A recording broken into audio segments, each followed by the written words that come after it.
The Warriors fell victim to a team and a player that simply geared up to take down the champs last night. That player is Clippers guard Lou Williams, who single-handedly dismantled the Warriors. Williams earns our adrenaline performance presented by Toyota. Let's go places. The LA guard goes off for 50 points on 16 of 27 shooting, including 8 of 16 from three-point range. Robin, 27 of those points came in the third quarter against the Warriors. 125-106 win for the Clippers.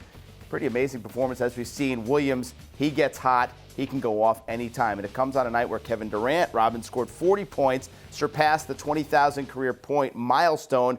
Here's the question. Big night for Durant in a losing effort. Did Williams' night take the spotlight away from KD a bit? Well, if you're focusing on that one game, sure. But we've seen this from Lou Will before. He's sort of cut from that Jamal Crawford mold where he can come in and have one of these performances. I think what really took away from Durant's milestone and does from a lot of his milestones going forward is simply, again, the team he plays on. And it was highlighted by the absence of Steph Curry in last night's game, a Warriors loss where they struggled to score relative to how they typically do. The Warriors are averaging more than 15 fewer points per game in games that Curry has missed this season.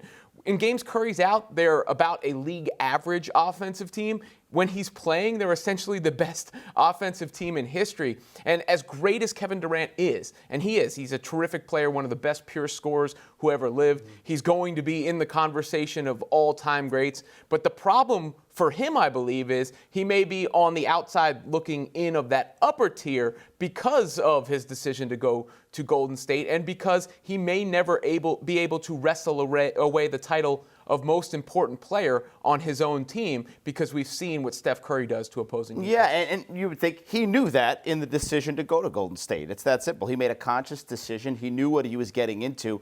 The tone of that team, it's no argument. It's been set by Steph Curry. That's what Steve Kerr has called his selflessness of the team. And I think, though, what helps Durant and his legacy is when Steph isn't there, there's no extra pressure on Durant. I don't think Steph has set a tone that there's no one player that just runs that team. It really is a full team effort.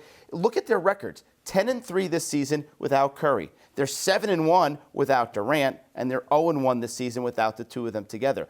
Durant is clearly a big part of that, but the team doesn't crumble without Steph. It shows just how important Durant is to that team. So I guess what you're saying is because he's never going to be the guy, then it takes away from the legacy aspect of Durant? Well, I think Durant has spent some time actually almost mythologizing his shot in the finals because he realizes a little bit internally. Now, you never say never. Something could happen. Somebody could go down with injury and Durant could lead the team. But that decision is going to make it very difficult because he went to a team that did win 73 games with Steph Curry leading it. When you're talking about them playing without one of those two guys, I think the real key is neither Steph nor Durant is at the peak of their powers when they are playing together. We see it when one guy goes out. Durant goes crazy, fills up the stat sheet. When Steph's out, Steph leads them offensively and puts up these unbelievable scoring numbers on a few number of shots when Durant is out. But when they are in together, that's what makes the Warriors unbeatable.